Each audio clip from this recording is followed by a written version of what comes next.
네, 국제법 스터디 진행하도록 하겠습니다.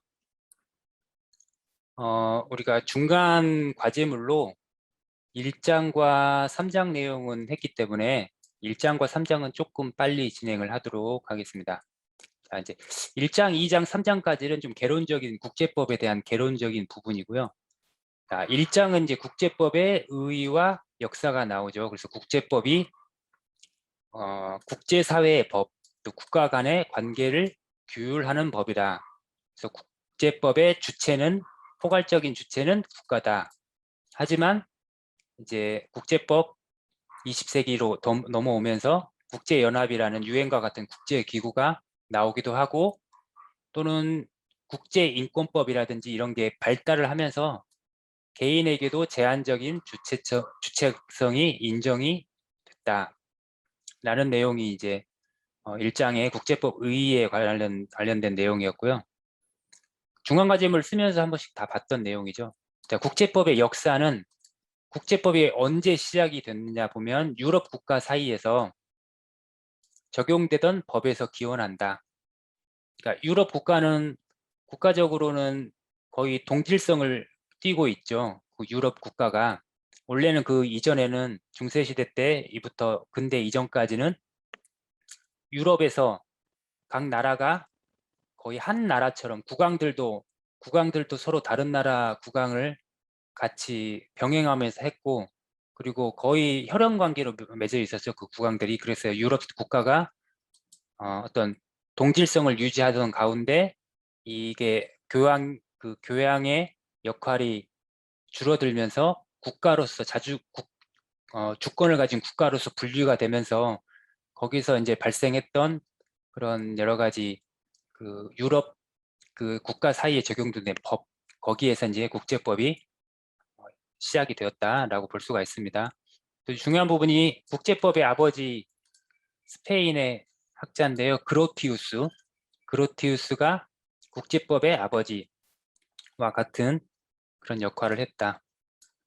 국제법 초기에 보면 관습국제법, 관습국제법이라는 거는 계속 그 국가들 사이에 계속 실행되어 왔던 진행되어 왔던 그런 어떤 관습적인 그 관습적인 어떤 규범이 국제법화된 거죠. 그래서 이런 관습국제법으로 초기에는 진행이 됐고, 그러니까 어떠한 협약이라든지 이런 걸 맺는 게 아니라 그냥 예전부터 쭉 진행해왔던 관행적으로 지내왔던 것들에 대해서 국제법으로 생각을 해왔다는 거고, 네, 이러한 관습국제법이 어떤 실제적인 법전에 의해서 이루어진 게 아니라 자연법론에 입각해서 자연법론이라는 것은 인간이 만든 법이 아니라 인간이 만들지 않은 그 위에 있는 어떤 이제 여기는 뭐 신의 아니면 어떤 이성적인 것 이런 것들이 에 의해서 법이 있다라는 거죠. 자연법 이론이. 그러니까 우리가 보통 양심이라든지 아니면 선이라든지 이런 것들은 우리가 법전으로 만들지 않아도 그러니까 이 세상을 움직이는 그런 어떠한 이치가 있다라는 거죠. 이게 바로 이제 자연법 이론인데요. 자연법 이론에 입각해서 초기에 국제법이 실행이 되었고 이제 현대로 넘으면서 2차 세계대전이 완료되고 식민지였던 국가에서 신생국으로 독립이 되고 또 유럽 국가들 사이에서만 있던 그런 동질성들이 이제는 아시아 쪽에서도 네, 아시아 쪽에서도 새로운 신생 국가가 독립하고 또 서구에서도 이제 이쪽에 공산주의 국가에서도 새로운 이제 나라가 생기고 이러면서 점점 국제 사회의 동질성이 약화가 됐죠. 그러면서 이제 조약의 역할이 점점 늘어났다, 증가하였다. 자, 1장은 이렇게 정리를 할 수가 있고요. 자, 그럼 일장을 가지고 우리가 한번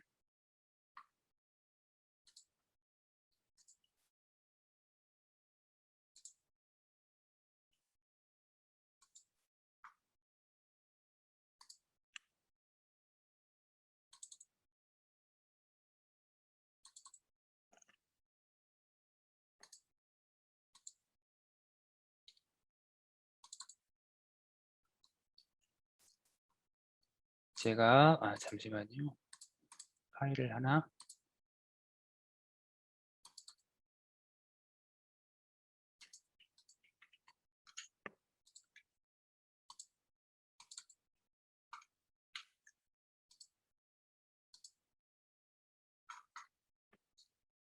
자, 그래 1장 내용이 어떻게 문제가 돼서 출제가 되었는지 한번 살펴보도록 하겠습니다. 기출을 한번 보시도록 하겠습니다. 자, 1번 국제법 2019년 기말이었고요. 국제법의 개념에 관한 설명 중 부적절한 항목은 국제법은 국가사회의 법으로서 국가 간의 관계를 규율하는 법이다. 이제 요거 맞는 거고요. 자, 오늘날은 다국적 기업이나 범세계적 NGO에 대해서도 국제법 주체성이 널리 인정이 된다. 또 개인은 아직 국제법 정립 주체성이 인정이 되지 않는다. 국제기구는 오늘날 조약 체결 능력이 있다고 인정되는 경우가 많다. 자, 이 내용들이 이제 우리 교재 3페이지에 보시면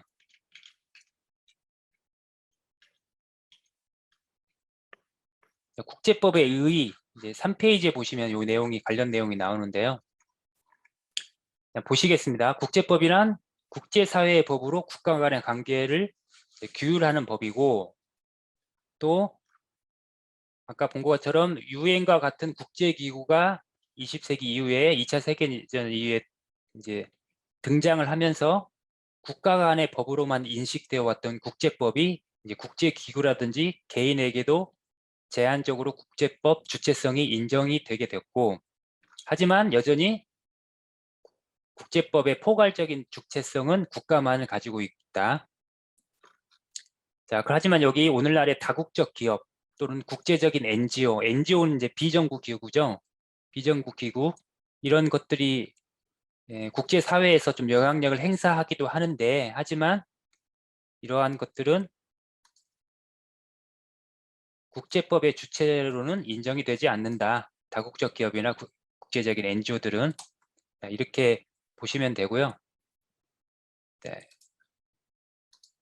국제법 정립 주체성이라는 거는, 정립이라는 거는 새로 국제법을 만드는 거죠. 만드는 그런 정립의 주체성은 국가나 국제기구에만 해당이 됩니다. 국제기구가 이제 우리가 9장 아마 보시면 국제기구가 나오는데요. 그때 다시 한번 살펴보도록 하겠습니다. 자, 1번은 그래서 맞고, 다국적 기업이나 범세계적 NGO는 국제법의 주체성으로 인정이 되지 않죠. 널리 인정된다. 틀렸습니다. 그래서 2번이 정답이고, 개인은 아직 국제법을 정립 주체성이 없고요. 또 국제기구는 오늘날 조약 체결 능력이 있다. 이제 이거는 뒤에 한번 다시 보시겠지만 조약 체결 능력이 인정이 됩니다. 그래서 국제법의 주체성 또는 국제법 정립 주체성이 인정이 되는 거죠. 국제기구에게는. 자, 2번 보시겠습니다. 국제법 역사에 관한 다음 설명 중 부적절한 거는, 국제법의 아버지로 우리가 손꼽히는 사람이 그로티우스입니다. 그로티우스. 이게 8페이지 쪽에 이제 있는데, 국제법의 역사, 네, 국제법의 역사, 근대 국제법의 성립, 그 8페이지에 나오는 내용인데요. 제일 아래쪽 하단에 있습니다. 오늘날 국제법 파괴의 아버지로 그로티우스를 꼽는데 주저하는 사람이 없다. 그로티우스 기억을 해 두셔야 되고요. 현대로 올수록 국가 간의 동질성에 약하는, 국제법이 처음 생길 때 유럽 국가들 사이에서 국제법 그 관계를 규율하는 법이 국제법으로 이제 시초가 됐는데, 이때는 이제 유럽 국가들 사이에는 어느 정도 동질성을 가지고 있었죠. 서로 인접하면서 어떤 문화도 비슷하고, 또 예전에는 국왕도 어떤 혈연으로 묶여 있어가지고 그 국가들 사이에 어떤 동질성이 있었는데, 현대로 올수록 이제 아시아에서도 새로운 신생 독립국이 나오고 다양한 국가들이 생기면서 그 국가 간의 동질성이 점점 약화가 돼서 관습 국제법의 역할이 조금 줄어들었죠. 그 대신에 조약의 역할이 점점 더 중시하게 된 것입니다. 3번 고대 중동의 법 질서가 널리 퍼진 것이 오늘날 국제법의 뿌리가 됐다. 중동이 아니라 유럽이었죠. 유럽. 근대 초기에는 관습 국제법의 역할이 현재보다 더욱 중요했다. 초기에는 관습 국제법으로 시작이 된 거죠. 자, 2018년 기말을 한번 보시겠습니다. 국제법의 기본 개념에 관한 설명 중 부적절한 것은 국가는 가장 포괄적인 국제법 주체성을 지닌 존재이다. 아까 봤었죠. 3페이지에서 다국적 기업, NGO 등은 국제법의 주체로 인정되지 않죠. 맞습니다. 국제기구는 국가에 의해 설립되고 회원국의 합의에 의해 해체될 수 있으므로 국제법 주체성은 인정되지 않는다고 평가된다. 예, 틀리죠. 이거는 우리가 국제기구 쪽에 보면 또 나오지만 아까 3페이지에서도 개인과 국제기구는 제한적이지만 국제법의 주체성으로 인정된다고 했습니다. 3번이 부적절한 항목이네요. 현재 국제사회에서 개인, 국제법 정립 능력 인정되지 않습니다. 국제법의 발전 영역에 관한 다음 설명 중 가장 올바른 항목은 20세기 이후에 다수 국가의 출현은 조약보다 관습 국제법의 역할을 강화시켰다. 20세기 이후 다수 국가의 출현, 동질성이 점차 약화됐죠. 동질성이 어느 정도 강할 때는 우리끼리 계속 그동안 해왔던 관행으로 그냥 이렇게 지내자 이렇게 되는 거죠. 예전에 우리 농촌에서 어떤 그 같은 성씨가 있던 그런 마을 같은 경우는 거기 안에서 예전부터 해오던 것들을 그냥 그 마을의 법으로 규범으로 정했는데 주위에서 새로운 그 외지 사람들이 많이 들어오면 어떻습니까? 옛날에 그 관습들이 이제 지켜지지 않을 수가 있죠. 그러면 이제 규약을 만들어야 되는 거죠. 그런 것처럼 20세기 이후에 국가들이 다수 생기면서 예전부터 있던 관습 국제법의 역할이 이제 약화가 된 겁니다. 이거 틀렸죠, 그러니까. 고대 그리스, 중국 등도 포괄적 체제의 국제법을 운영했고 이것이 오늘의 국제법으로 발전했다. 아니죠. 유럽의 국제법이 발전이 된 겁니다. 근대 국제법의 발달 초기에는 자연법의 영향을 강하게 받았다. 그래서 자연법의 영향을 강하게 받았죠. 인간이 만든 법만 법으로 따지는 게 아니라 인정하는 게 아니라 그 인간이 만들지 않았지만 누군가 더 초월적인 존재가 만들어 놓은 그리고 이러한 자연들, 이러한 그 범우주적 또는 세상 만사를 움직이는 어떤 법이 있다. 그리고 그 법에 우리 인간들이 따라야 된다라는 게 자연법론이거든요. 근데 초기 국제법 발달에는 이 자연법 영향을 강하게 받았습니다. 자, 20세기 지나면서 국제법상 국가 주권의 절대성은 더욱 강화되고 있다고 평가된다. 자, 요거는 11페이지 한번 보시면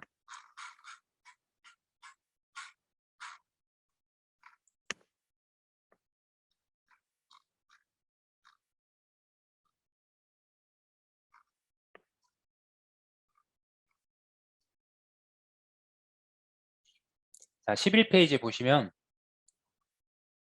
자, 현대 국제법 전개되면서 1차 세계대전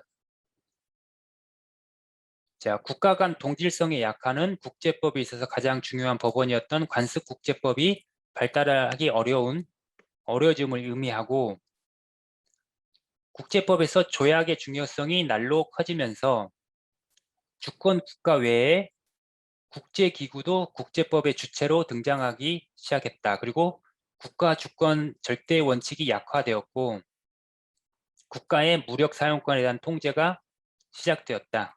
자, 이 얘기는 무슨 얘기냐면요. 국제법상 국가 주권의 절대성이라는 거는 국가가 마음대로 하는 거죠.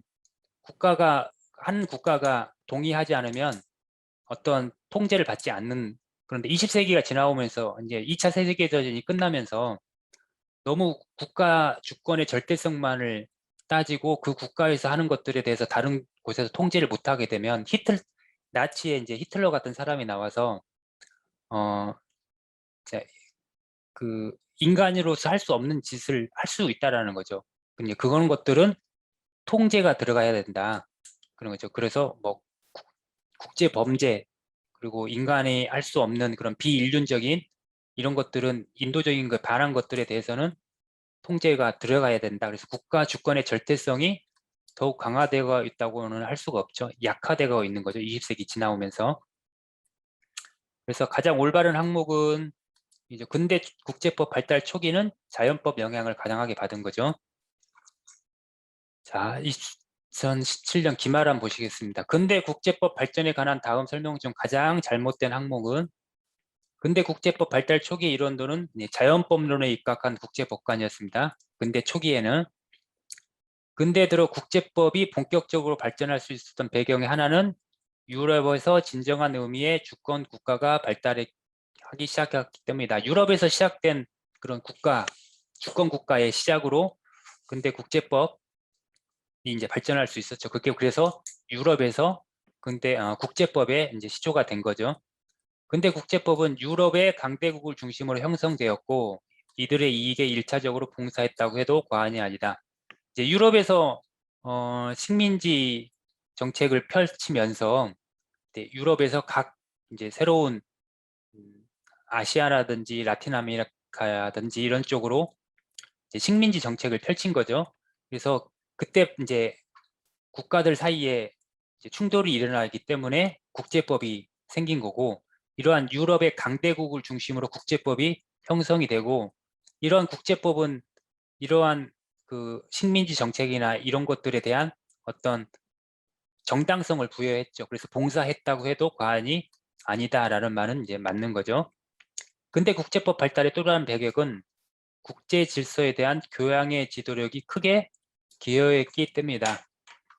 아닙니다. 중세 시대 때는 이제 교황, 어떤 신정 정치를 했기 때문에 중세 때는 교황의 지도력이 크게 강화가 됐는데, 이게 이제 근대로 넘어오면서 교황의 지도력이 약화되면서 국왕의 왕권이 강화되면서 각 나라별로 국가가 생기기 시작한 거죠.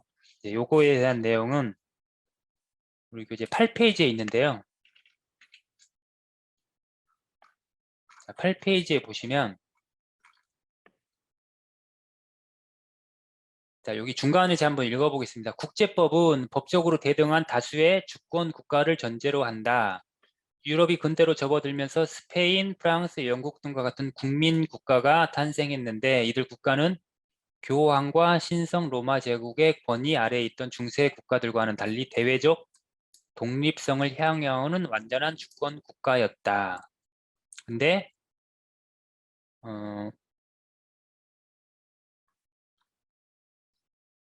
이제 교황의 그 권위가 떨어지면서 이제 교황으로부터 정치적인 독립하는 존재가 됐고, 국가는 이렇게 해서 국제법이 발전하게 된 것입니다. 그래서 우리 교황의 지도력이 크게 기여했기 때문이가 아니라 교황의 그런 영향력이 점점 떨어졌기 때문에 그런 것입니다. 자, 20세기 초 미국 프린스턴 대학에서 국제법상 전시 중립 제도를 주제로 박사학위를 받은 인물은 최초의 국제법을 받은 인물인데요. 이제 이승만인데, 우리 교재의 15페이지에 이 내용이 나와 있습니다. 보시면 여기 윗부분에 초대 대통령 이승만이 한말 미국으로 유학을 가 공부한 학문이 국제법이었다는 사실이다.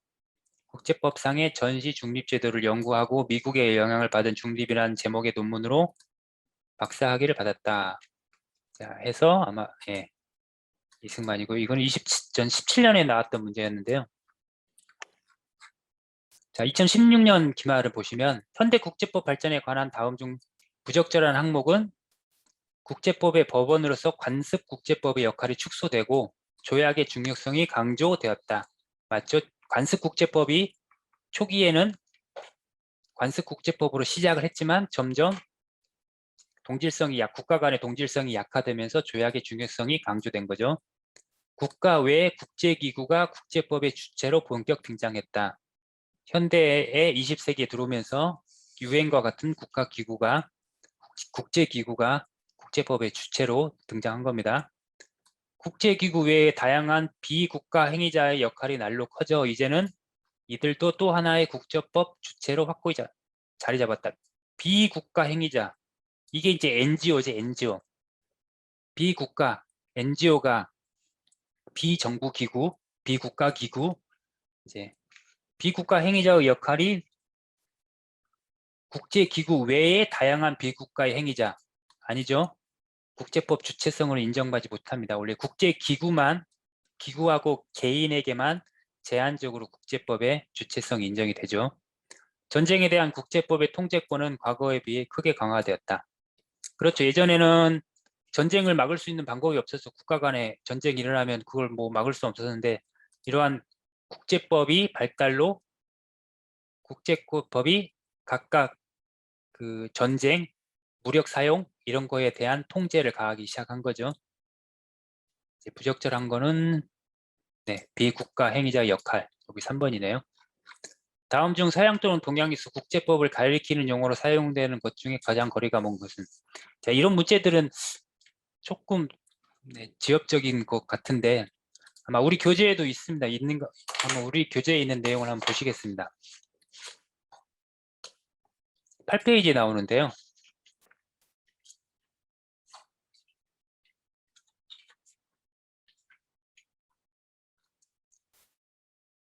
국제법 이제 성립에서 로마 시대에는 로마인 사이에 적용되는 법, 저스 시빌 이거는 로마인 사이에서만 적용되는 법이고요. 그리고 로마인과 이민족 간의 법률 관계를 규율하는 게 저스 젠티넘.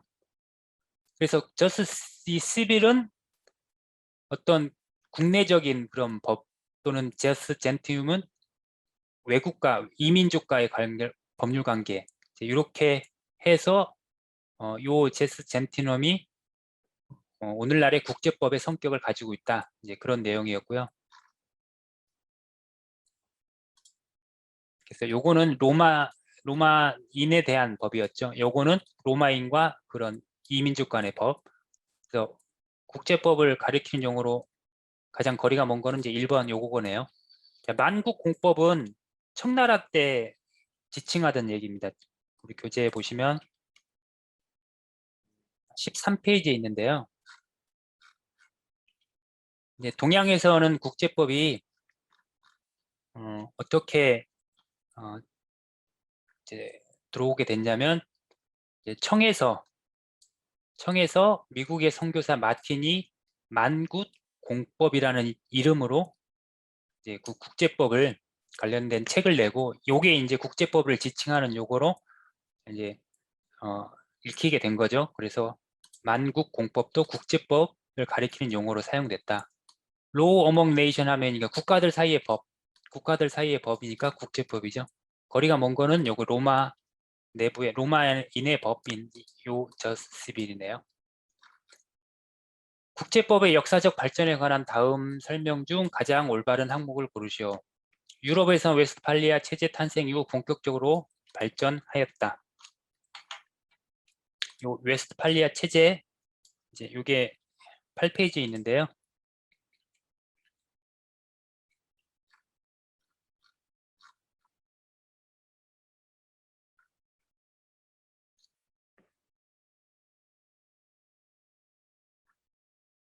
자, 여기 보면 근대 국제법은 유럽의 주권 국가들의 상호 관계를 규율하는 법 질서로서 출발했다. 특히 30년 전쟁을 마무리 짓는 웨스트팔리아 조약은 유럽에서 새로운 국제 질서를 수립하는 결정적 계기가 되었다. 이런 웨스트팔리아 조약을 계기로 해서 유럽에서 국가가 새로운 국민 국가가 탄생을 하게 된 거죠. 그래서 웨스트팔리아 체제 탄생 이후에 본격적으로 국제법이 발전을 하게 된 겁니다. 근대 초기 국제법 학자들은 공통으로 법 실증주의적 입장 복제 법관을 정개했다. 자연법이죠, 자연법. 이제 근대 초기 그 법 실증주의는 19세기로 넘어오면서 법 실증주의적인 국제 법관을 전개하게 됐고요. 근대 초기는 자연법론이죠. 20세기에 설립된 국제연맹은 국가 간의 전쟁을 전면 불법화하고 자위 이해의 일체의 무력 행사를 금지하였다. 국제연맹은 사실 큰 효용 없이 그냥 사라집니다. 여기는 이제 9장의 국제기구에서도 다시 한번 볼 텐데요. 국제연합, 유엔이 이제 유엔의 역할이 전면 불법화, 전쟁, 그리고 자위 이해 일체의 무력 행사 금지는 이제 국제연합입니다. 19세기에는 국가 간의 이해 대립으로 행정, 경제, 과학 분야의 국제 규범을 발전시키기가 거의 불가능했다. 자, 요게 내용은 10페이지에 있는데요. 자, 여기 하단에 보시면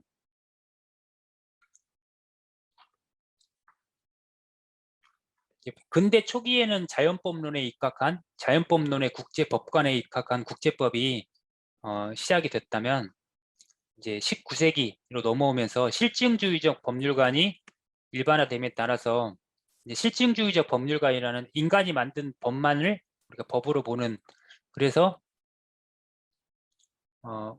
주권 국가의 중대한 이익이나 안전 보장에 직접적 영향을 주는 분야에서는 국제법이 발전하기 어려웠다. 왜냐하면 이제 두 국가 간에 합의가 돼서 어떤 문서, 어떤 조약으로 성립한 것만 우리가 국제법으로 보는 건데, 이러니까 더욱 국제법 발전이 어려웠죠. 왜냐하면 그 합의하기, 중대한 이익이라든지 안전 보장에 관련돼서는 합의가 쉽지 않으니까. 그래서 국가적 중대 이익이 관련된 분야에서는 국가 간의 합의가 어려웠기 때문이다. 그 대신에 19세기 중엽 이후의 국제법은 이런 정치적인 분야가 아니라 비정치적인 분야죠. 행정, 경제, 과학적 분야, 이런 비정치적 분야에서는 국제협력과 국제거래를 조정하는 기술적 규범을 급속히 발전시켰다. 정치적인 이익이 걸리는 문제에서는 합의하기 어렵지만 이런 비정치적인 분야에서는 급속하게 발전을 했다. 그래서 행정, 경제, 과학적 분야, 이런 비정치적인 분야에서는 발전을 했다라는 게 맞습니다. 그러면 요게 이제 틀렸고요. 국제연맹이 아니라 국제연합이었죠. 법실증주의 입장이 아니라 근대 초기는 자연법. 이제 1번이 맞네요. 유럽에서 웨스트팔리아 체제 탄생 이후에 본격적으로 국제법이 발전이 됐다.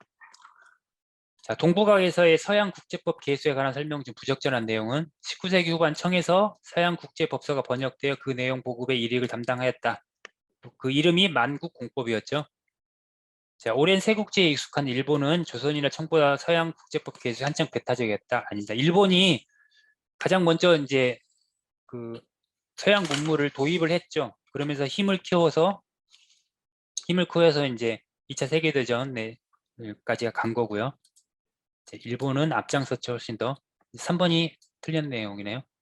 초대 이승만 대통령 이제 박사학위를 취득했다. 이제 맞는 내용이고요. 자, 이렇게 해서 자, 1장 국제법의 이유와 역사 한번 봤습니다. 그 나오는 내용은 거의 그래서 비슷하죠. 국제법의 주체, 국가뿐만 아니라 국제기구라든지 개인에게도 있다라는 거, 또 유럽 국가에서 국제법이 기원이 됐다라는 거, 그로티우스라는 국제법의 아버지, 또 초기에는 관습국제법과 자연법론에 입각해서 발전을 하게 됐는데 그 이후에 이제 법실증주의적인 부분이 들어오고 점점 현대로 오면서 독립국가가 많아지면서 동질성도 약화돼서 관습국제법보다는 조약의 중요성이 더욱 커졌다. 이렇게 1장을 정리를 할 수가 있겠습니다. 자, 2장을 한번 보시면요. 2장은 국제법의 이제 법원에 대한 겁니다. 법원. 법원이라 하면 우리가 국제법에 따라서 어떤 재판이라든지 판단을 할 때 그 근거가 되는 거죠. 이제 민사재판을 할 때 법원은 뭐 우리가 헌법, 그 상위법의 헌법도 있을 수가 있고 또 민법 법전이 가장 기본적으로 법원이 될 수가 있죠. 이런 것처럼 국제법의 법원으로 무엇이 있는지 살펴보도록 하겠습니다. 먼저 국제법 법원은 이제 조약이죠. 조약. 두 나라 또는 그 다자조약도 있지만 그 조약에 합의를 한 그 국가, 당사국에는 이제 국제법의 법원으로서 역할을 하죠. 조약. 또 관습국제법. 이거는 그동안의 관행으로 있어 왔던 그런 법, 그것들을 이제 관습국제법이라는 이름으로 법원으로 사용할 수가 있고요. 또 법의 일반 원칙도 있습니다. 법의 일반 원칙. 또 판례와 학설도 있고요. 국제사법재판소에서 했던 그런 판례나 학설, 또 국제기구에 또는 결의, 또는 형평, 강행규범, 이제 이런 게 있는데요. 한번 보겠습니다. 조약은 서면으로 명시적으로 합의한 내용이죠. 조약. 국가와 국제기구가 주체. 조약의 주체는 국가들 사이에서 조약을 할 수도 있고요. 또는 국제기구, 국가와 국제기구도 조약을 할 수 있습니다. 국제기구 또한 이 조약의 주체성이 인정이 됩니다. 그래서 국제기구는 국제법의 정립 주체가 이제 되는 거죠. 하지만 여기서 이제 한 가지 정치적인 합의, 단순히 협의는 신사협정이라는데 이런 거는 조약이 아니다. 구속력이 없는 것들은. 자, 효력, 조약은 누구한테나 있는 게 아니라 그 조약 당사자에게만 효과가 있는 거죠. 어떤 제3자, 조약에 참가하지 않은 제3자에게는 효력이 없습니다. 항상 상대효, 절대효가 아니라는 거예요. 상대효. 또 관습국제법은 이제 반대로 조약과는 반대로 묵시적으로 합의한 거죠. 일반적인 관행이 거기에 법적 확신으로 돼서 성립하는 게 관습국제법이고요. 하지만 여기 일반적 관행이라는 게 일반성을 요하는 거지 어떤 보편성을 원하는 건 아닙니다. 이제 보편성이라는 거는 거의 조금 더 일반적인 것보다는 더 항상 더 항상성, 항상 있어 온 거죠. 있어 왔다고 얘기할 수 있는 거죠. 일반 보편성이 더 그러니까 엄격한 기준인 거죠. 그렇지만 여기서는 관습국제법에서 일반적인 관행은 보편성을 요구하지는 않는다. 자, 효력. 관습국제법은 원칙상 모든 국가에 효력을 미칩니다. 하지만 예외적으로 어떤 지역에서만 관습국제법, 그 특별한 지역에서만 관습국제법으로 할 수도 있습니다. 자, 조약의 관습국제법 전환. 조약이 관습국제법으로 전환이 되기도 하고요. 관습국제법이 조약으로도 전환이 되게 하는데, 조약은 그 조약의 맺은 상대방하고만 효력이 있는데, 이 조약에 점점 많은 국가들이 참가를 하게 되면 이게 이제 일종의 관습국제법화 돼서 모든 국가에게 다 효력을 미치게 되는 거죠. 그래서 이게 대표적인 그 예가 1969년 북해 대륙붕 사건이 있었는데요.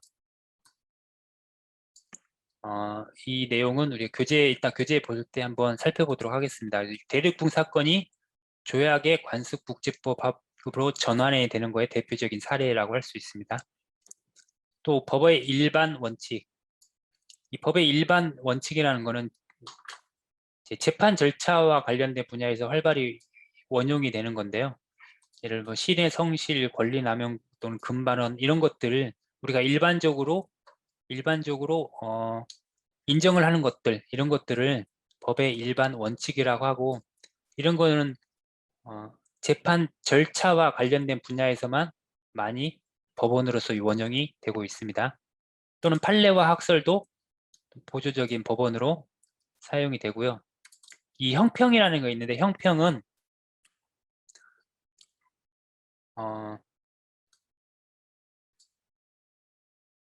실정 법규를 위반하는 형평, 당사자 합의에 의해서 실정 법규를 위반하는 형평에 대한 그런 부분이 국제법의 법원으로서 이제 문제가 되는 건데, 이것도 아마 교재에서 이따 볼 때 이 내용을 한번 살펴보도록 하겠습니다. 제가 전체적으로 그냥 간단하게 요약만 한 거라서 이거에 대한 자세한 내용은 교재에서 한번 보시고 나중에 이제 시험 보러 가기 전에 마무리하실 때 이제 요거 딱 보고 이게 무슨 내용인지를 알 수 있어야 되거든요. 이거에 대한 자세한 내용들은 교재에서 한번 보시도록 하고요. 자, 강행규범이라고 하는 걸 우리가 보통 그 강행규범이라는 의미가 내가 지켜도 되고 안 지켜도 되고 이게 아니죠. 이게 의무규범이 아니라 무조건 어쩔 수 없이 지켜야만 되는 강제규범이죠. 국제사회에서 모든 나라의 기본적인 거는 거기에 대한 국가가 동의를 한 그런 협정이라든지 조약에 대해서만 기본적으로는 원칙상으로는 이제 지켜야 되는 건데, 강행규범이라고 하는 것은 내가 그 국가가 여기에 동의하지 않았어도 지켜야 되는 그런 규범입니다. 그래서 이런 거를 어떤 법 실증주의적인 문제가 아니라 자연법적인 그런 론이라고 할 수 있죠. 강행규범. 그래서 자연법론의 부활이라고 하고요. 하지만 국제법상에서 이 강행규범은 수락과 승인이라는 주관적 요소가 추가가 됩니다. 즉 내가 거기에 수락하고 승인한 경우에만 그 강행규범이 적용이 된다는 거죠. 그래서 이거는 자연법적 요소랑 실정법적 요소가 약간의 절출이 아니라 절충이죠. 절충된 겁니다. 그래서 강행규범하고 유사한 의미가 대세적 의무, 또는 국가의 범죄, 이 두 가지가 있고요. 자, 이렇게 간단하게 요약을 한 거라서 내용이 다 정확하게 상세하게 들어가 있지는 않은데, 요 요약본을 가지고 문제를 통해서 한번 보면서 그 문제에 나와 있는 지문들을 각 교재에서 한번 살펴보도록 하겠습니다. 자, 국제법의 법원 보시겠습니다. 기출에서. 자, 국제법 법원에 관한 설명 중 가장 적절한 것은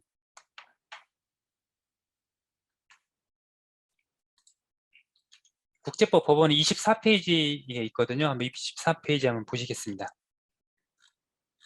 국제법 법원. 자, 아까 말씀드린 것처럼 법원이라는 거는 이제 쉽게 얘기하면 그 판단의 기준이죠. 재판의 기준이 되는 것들. 그래서 그 법원은 우리가 보통 국제법에서의 법원을 정하는 게 뭐 쉽지가 않지만 주로 국제사법재판소라는 상설재판소가 있거든요. 우리가 ICJ, 앞으로 계속 많이 나오는 내용이라서 국제사법재판소 ICJ는 좀 기억을 하고 계시면 좋을 것 같은데요. 이 ICJ, 국제사법재판소, 이거는 그 뒤에 우리가 12장, 13장쯤에 한번 있습니다. 그 내용이. 국제사법재판소가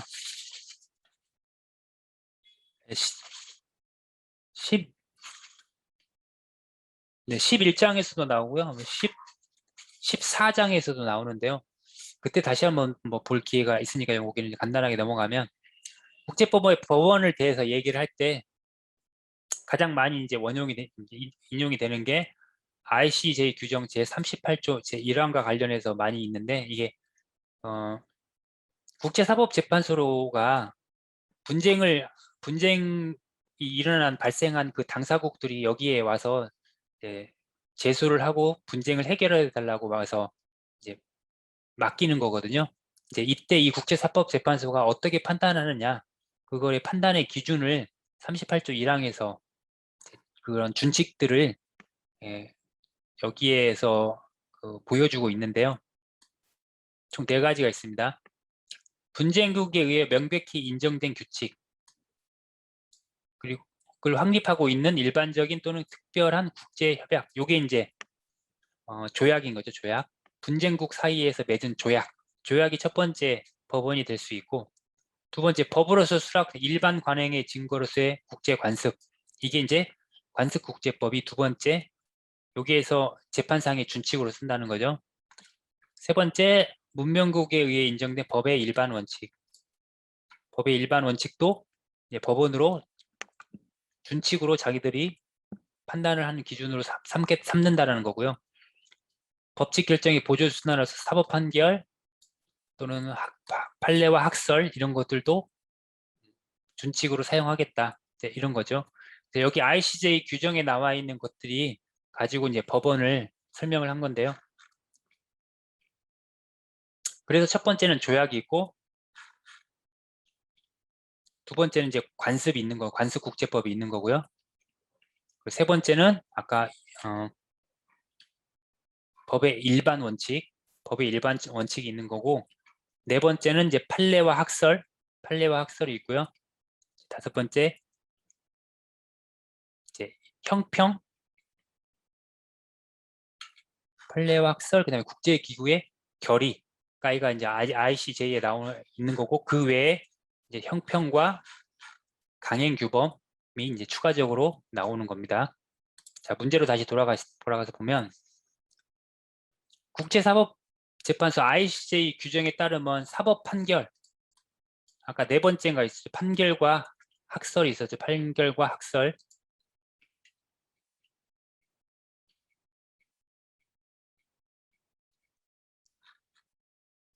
이 사법 판결입니다. 첫 번째는 조약, 관습국제법, 법의 일반 원칙, 마지막 네 번째가 사법 판결 및 학설이죠. 이 사법 판결과 학설이 법칙 결정의 주된 수단이다. 주된 수단은 아니었죠. 판례와 학설은 아까 뭐라고 그랬습니까? 판례와 학설은 보조적인 법원으로 쓰고 있다. 보조적인 법원입니다. 판례와 학설은. 그래서 여기는 1번은 이제 주된 결정은 아니었고요. 자, 관습국제법은 모든 국가에 대해 구속력을 발휘하며 그 성립을 위해서는 국가 실행의 보편성이 요구된다. 제가 아까 정리를 할 때 관습국제법은 원칙은 모든 국가에 성립이 되죠. 하지만 보편성이 요구되는 것은 아니었습니다. 일반적 관행이 보편성은 우리 교재에서도 24페이지를 보시면요. 그 내용이 따로 나와 있는데요.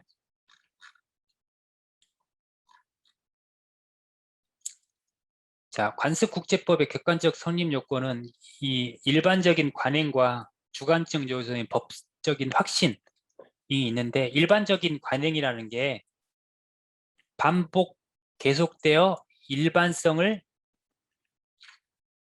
획득하게 된 것을 말하는데, 이 일반성이 보편성일 필요는 없다.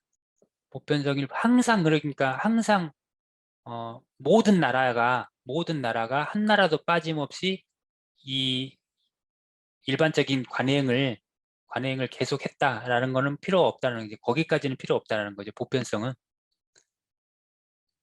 예, 요거 이제 자주 나오는 내용입니다. 이 관습국제법의 일반적인 관행의 실행이 보편성을 요하는 것은 아니다라는 거, 그 부분을 기억을 해 두시면 되고요. 국가 실행에 보편성이 요구되는 건 아닙니다. 흔히 심사협정이라고 불리는 국가 간의 합의도 국제법성 조약에 해당한다. 우리 조약에서 보시면, 제가 이 요약본에서도 조약은 이제 서면으로 하는 명시적인 합의인데, 단순한 정치적인 합의는 조약이 아니다라고 제가 말씀을 드렸었는데요. 그 내용이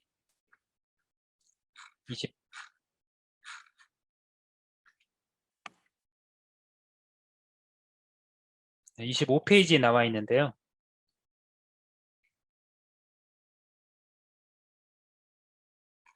자, 25페이지에 보시면,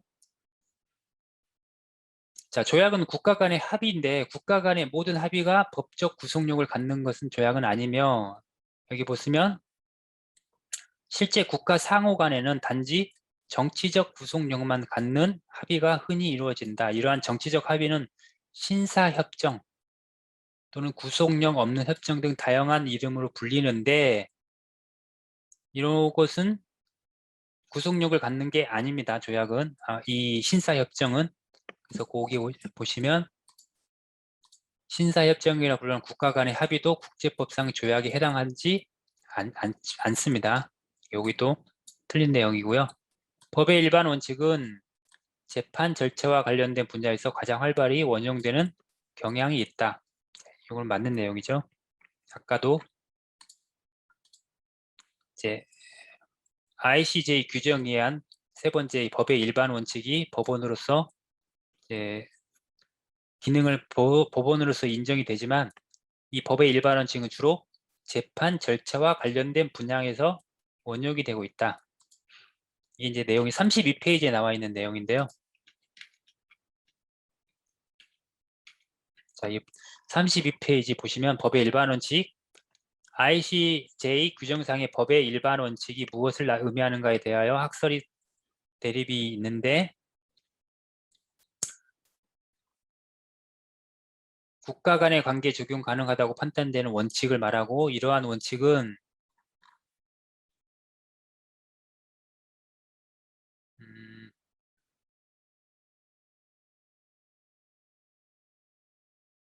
자, 여기 있습니다. 법의 일반 원칙은 특히 기판력, 절차법, 간집 증거 등 재판 절차와 관련된 분야에서 가장 활발히 원용이 되었다. 이런 내용이고요. 그 밑에 하나 더 보시면, 법의 일반 원칙의 주요한 기능은 국제법규의 흠결로 인하여 재판 불능에 빠지는 경우가 발생하는 것을 방지하는 그런 기능이 있다. 법의 일반 원칙은 주로 재판 절차와 관련되어 있고, 재판 불능이 되는 것을 방지하는 그런 기능이 있는 겁니다. 다시 문제로 돌아가면, 재판 절차와 관련된 분야에서 가장 활발히 원용되는 경향이 보인다. 4번이 맞는 내용이죠. 자, 국제법상 강행규범에 대한 설명 중 잘못된 것은, 가장 적절한 것은 강행규범. 아까 본 것처럼 강행규범은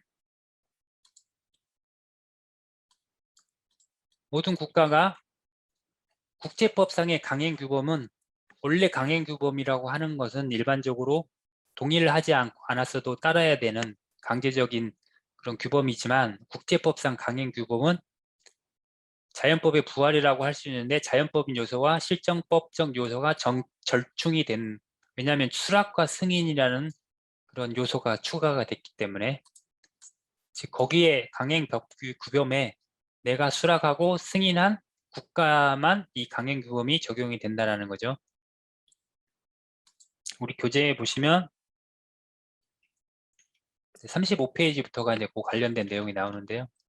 강행규범에 대한 내용, 다시 지문으로 한번 돌아가 보면 강행규범은 자연법 사상을 반영한 것이며 자연법 사상을 반영한 것이죠.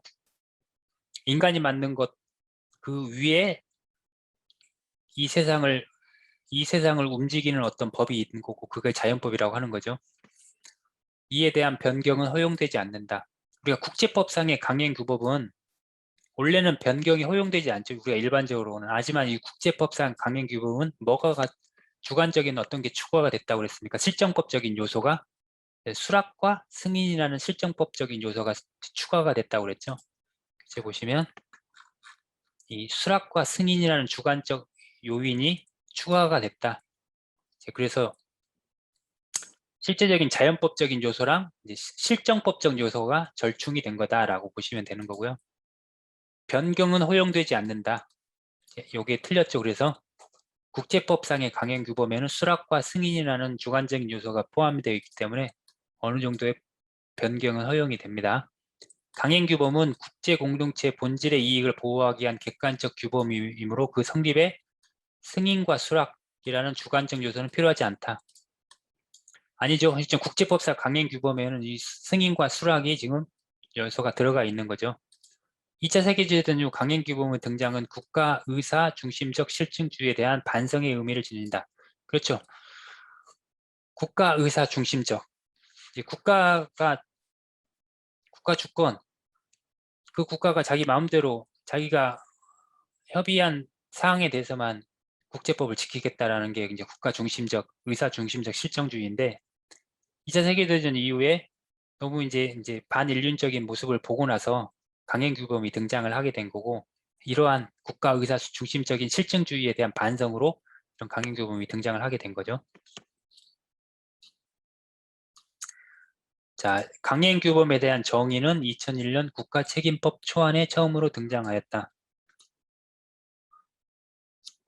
강행규범에 대한 정의는 아까 이제 내용 보시면 강행규범에서 1969년 비엔나 협약에서 초안 채택 과정에서 강행규범에 대한 규정이 포함되기 이르렀습니다.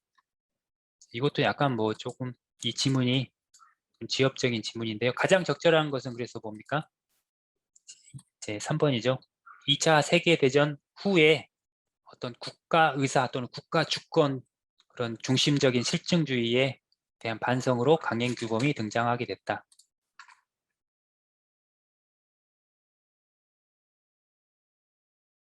네, 이렇게 보시면 되고요.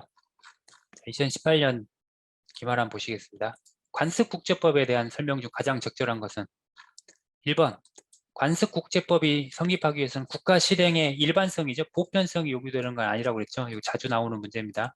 보편성이 요구되는 거는 틀렸죠. 관습국제법은 전체 국제사회에 성립하기 때문에 특정 국가에 국한된 지역적 관습국제법은 인정되지 않고 있다. 지역적 관습법도 인정된다고 그랬죠. 우리 교재에 보시면 29페이지에 관련 내용이 있습니다. 우리가 이제 관습국제법을 보면서 원칙상으로는 어떻습니까? 원칙은 모든 국가에 대한 구속력을 발휘합니다. 원칙은. 하지만 예외적으로 지역적 관습이 있는데요. 특수한 종류의 관습으로서 특정한 지역 또는 집단의 국가에 대해서만 구속력을 발휘하는 지역적 관습, 이런 지역적 관습의 개념을 인정했다고 했습니다. 국제사법재판소에서. 그래서 인정되지 않고 있다가 아니죠. ICJ에 의하면 인정이 되고 있습니다. 틀린 내용이네요. 관습국제법이 성립하면 모든 국가가 구속하지만 원칙상 모든 국가죠. 집요한 반대자의 원칙이라는 예외가 있다. 아까 이제 보시면 29페이지 관습국제법을 보면서 모든 국가에 대한 구속력을 발휘하지만 이러한 원칙에 대하여 예외가 하나 존재하는데 바로 집요한 반대자의 원칙. 계속 나는 이 관습에 반대한다 이렇게 하는 국가가 나온다는 거죠. 그렇게 이러한 인정하지 않는 반대한다는 의사표시를 일관되게 표시한 국가에 대해서는 그 법규가 적용되지 않는다는 겁니다. 그래서 집요한 반대자의 원칙이 예외가 하나 예외로 존재한다. 그거에 같은 일환으로 이 지역적 관습법 또한 인정이 된다. 그렇게 보시면 될 것 같습니다. 네, 요거는 그래서 예외에 대해서 맞는 내용이죠. 3번. 국제사법재판소는 니카라과 사건에서 조약이 일정한 요건을 갖추면 관습국제법으로 전환될 수 있음을 상세히 논의했다.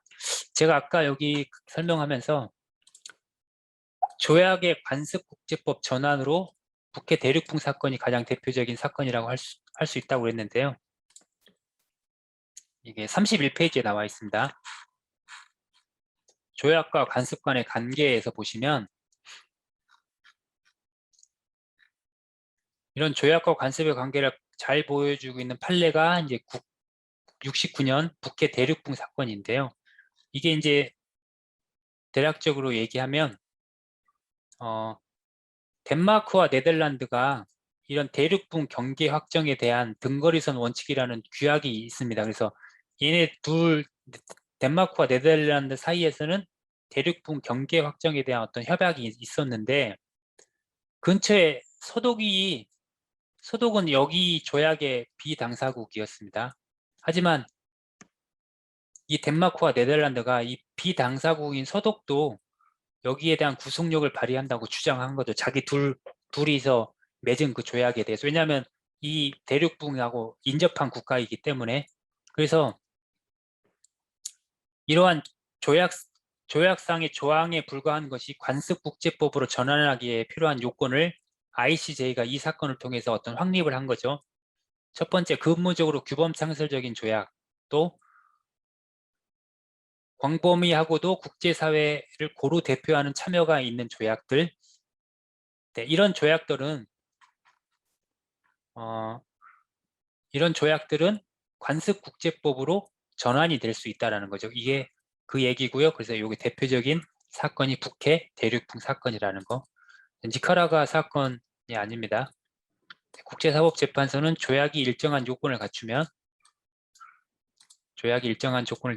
관습국제법으로 전환될 수 있음을 논의했는데 그게 1969년 북해 대륙풍 사건이었다. 자, 국제법상의 강행규범.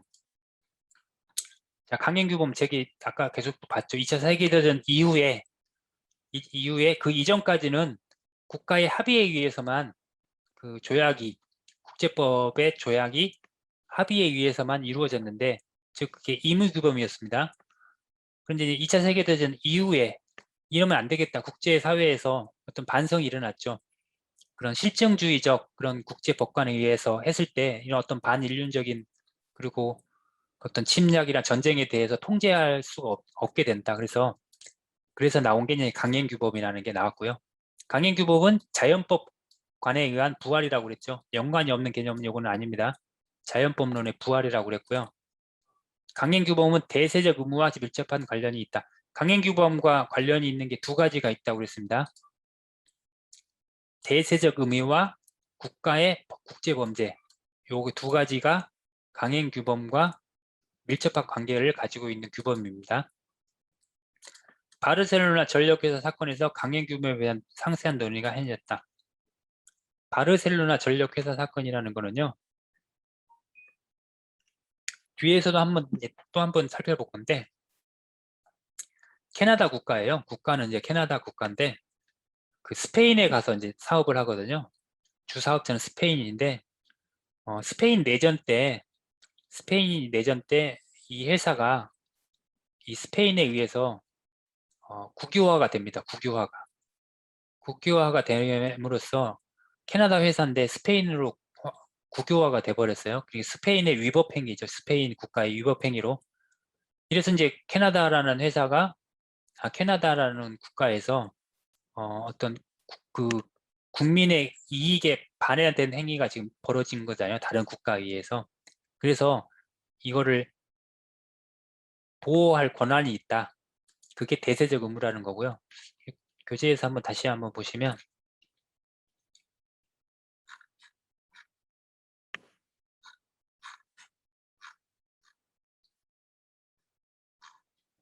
우리 36페이지에 이제 그 내용이 나오거든요. 강행규범과 밀접한 관계를 맺고 있는 개념이 대세적 의무 또는 국가의 국제범죄.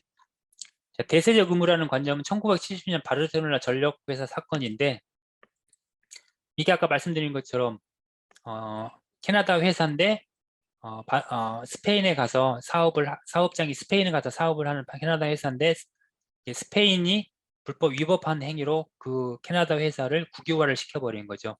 이제 이거와 관련돼서 모든 국가가 국민의 보호에, 그들의 보호에 법적 이익을 갖는 것으로 인정될 수 있는 것. 그러니까 자기 국민이 법적인 손해를 봤을 때 어떤 거기에 대해서 그거를 보호해야 할 의무가 있다라는 거죠. 그래서 그런 국가의 대세적 의무와 관련된 게 바르셀로나 전력회사 사건입니다. 이건 뒤에 가서 다시 한번 나오거든요. 그때 다시 국가 책임 그쪽 부분에서 나오기 때문에 6장 정도에서 나오기 다시 한번 그때 보겠습니다. 국제범죄는 이것도 이제 뒤에 나오는데요.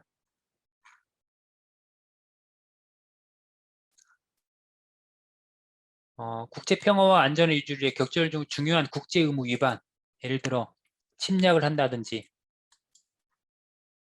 또는 인권을 보호하기 위한 또는 노예나 집단 사살을 한다든지 이런 것들에 대해서는 국제범죄에 대한 것들을 국제 범죄로서 국제범죄로서 다루게 된다는 거죠. 그래서 강행규범과 밀접한 관계에 있는 건 대세적 의미와 국가의 국제범죄라는 거 기억을 해두시면 되고요. 자, 문제로 들어가면 바르셀로나 전력회사에서 상세하게 논의가 된 거는 대세적 의무. 국제법의 타당 근거는 국가 의사이기 때문에 관련 국가 간에 강력하고 일관된 합의가 있으면 관련 국제법규의 적용을 배제할 수가 있다. 국제법상 강행규범이라는 거는 이런 국가가 의사가 있더라도 국가가 있더라도 강행규범에 어긋나는 것들은 어떻게 할 수가 없다라는 그런 내용이죠. 이 내용 배제할 수 있다는 내용은 의무규범에 대한 내용입니다. 의무규범에 대한 내용이서 강행규범과는 서로 맞지 않은 내용이죠.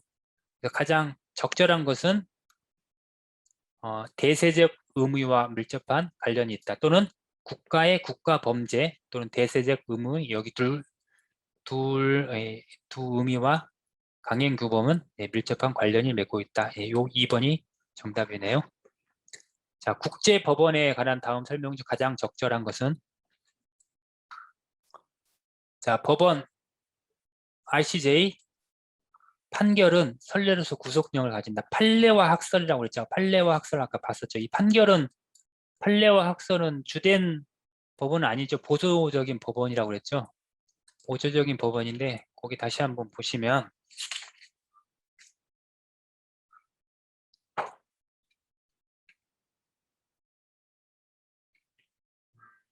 33페이지에 판례와 학설. 판례와 학설도 ICJ 조항에 의하면 그 재판 준칙으로 보기 하는데 보조적인 법원으로 보고 있습니다. 보조적인 법원, 판례와 학설. 이 국제 판례는 지금 ICJ에서 했던 그 판례는 선례 구속성이 없습니다. 앞에서 했던 그 판례가 뒤에 재판이 그거를 구속하지는 않는다는 내용이죠. 그래서 구속력을 갖지는 않습니다. 법의 일반 원칙의 주된 기능은 국제법규의 흠결로 인한 재판 불능을 방지하는 것이다. 아까 봤었죠? 법의 일반 원칙은 주로 재판 절차에서만 원용이 활발히 되고 국제법규의 흠결로 인해서 재판이 불능이 되는 걸 방지하는 그런 기능이 있다라고 그랬죠. 어디였냐면 32페이지였는데요. 하단에 있었습니다. 32페이지 하단. 법의 일반원칙 주요한 기능은 국제법규의 흠결로 인하여 재판 불능에 빠지는 경우가 발생하는 것을 방지하는 그런 기능이 있다. 자, 2번이 맞는 내용이네요. 그래서 관습국제법의 성립 요건 중 하나인 일반적 관행, 보편적이지 않는다. 가장 자주 나오죠. 일반적 관행은 보편성인 요건이 아닙니다. 동일한 형태의 실행이 보편성을 획득해야 된다. 틀렸죠. 보편성은 아닙니다. 국가 간의 공식적 합의는 모두 법적 구속력을 갖는다. 그랬나요? 국가 간의 공식적인 합의 중에는 조약이 아닌 것도 있었죠. 조약은 법적 구속력 같지만 신사협정은 아니라고 그랬죠. 신사협정. 단순하게 국가 간의 정치적인 합의 이런 것들은 25페이지 다시 한번 볼까요?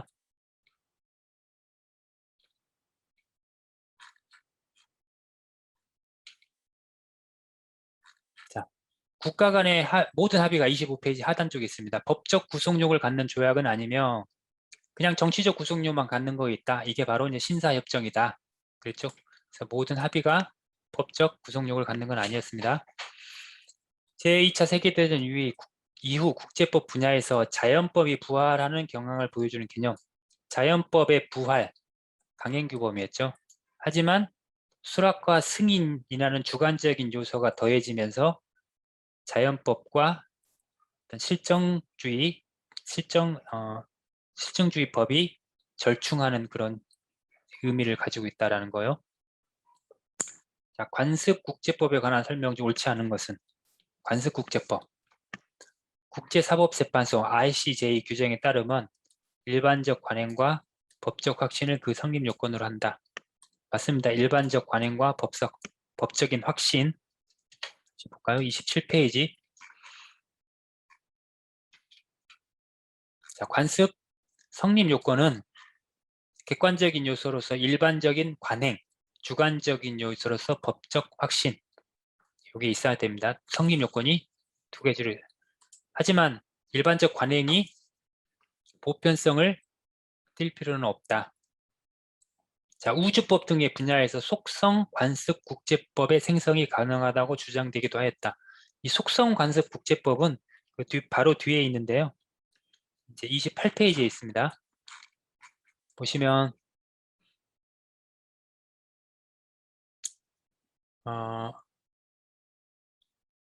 뭐 대륙동에 대한 주권적 권리나 우주법 또는 환경법과 같이 단시일 내에 관습 국제법이 성립하는 경우에 이를 속성 관습법이라고 한다. 이런 속성 관습법도 가능하다는 거죠. 보통 관행이라고 하는 건 오랜 시간 동안 계속 반복적으로 일어나는 것들에 대해서 그런 것들만 관습 국제법화 한다라고 할 수 있지만 이렇게 환경이라든지 우주라든지 이렇게 좀 급박하게 되는 것들은 이런 것은 속성 관습 국제법이 가능하다고 주장되기도 합니다. 자, 관습 국제법은 원칙적으로 모든 국가에 대해 구속력을 발휘하지만 모든 국가에 대해서 원칙은 발휘한다고 그랬죠. 관습 국제법은. 하지만 집요한 반대자의 원칙 또는 지역 관습법도 허용이 된다라고 했습니다.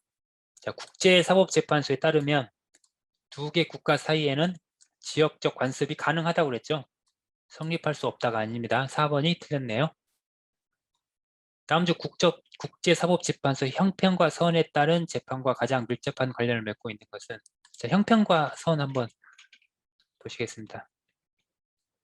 자, 형평이라는 것도 어떤 재판 준칙으로 할 수 있다는 건데, 형평이라는 것은 뭐냐면 우리가 재판관이 재판을 함에 있어 정의롭다고 생각하는 것, 그런 판단 기준, 가치관 또는 추상적인 법규를 구체적인 사태에 적응시키기 위한 어떤 시정 기준, 이런 것들은 다 형평형이라고 의미를 하는데요. 근데 이제 그 ICJ 국제사법재판소에서 말하는 형평은 실정 법규 안의 형평은 당연히 실정 법 안에서 일어나는 형평은 어떤 보조적인 역할을 한다라고 하는데, 하지만 이제 실정 법규를 위반하는 형평이 있습니다. 실정 법규를 위반하는 형평이 바로 이 ICJ 규정 제38조 제2항에서 나오는 그 형평에 관련된 내용입니다. 이 조항에서 말하고 있는 형평과 선에 따른 결정이 바로 실정 법규를 깨트리는 형평, 실정 법규를 깨뜨리는 형평이 바로 여기 RCJ에서 나오는 형평이라는 거. 그거를 제가 그래서 여기 요약을 할 때도 형평은 국제법의 법원에서의 형평은 실정 법규를 위반하는 형평, 당사자 합의에 의해서 실정 법규를 위반하는 형평에 대한 내용이라는 거 이렇게 보시면 되고요.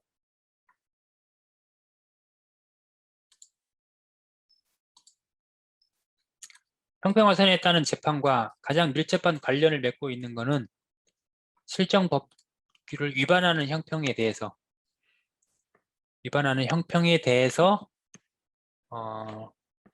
관한 사항이 ICJ에서 말하는 형평이었고요. 하지만 이게 아직까지 단 한 번도 없었다. 이거 활용된 예는 단 한 번도 없었다. 국제법의 법원에 관한 설명 중 옳지 않은 것은 신사협정, 단순한 정치적인 합의라고 그랬죠. 정치적으로 구속력을 가질 뿐 법적 구속력은 없다. 맞죠? 아까 신사협정은 계속 봤죠. ICJ 규정, 현행 국제법상의 법원에 가장 권위 있는 진술로 간주된다. 자, 요거 아까 한번 봤었죠?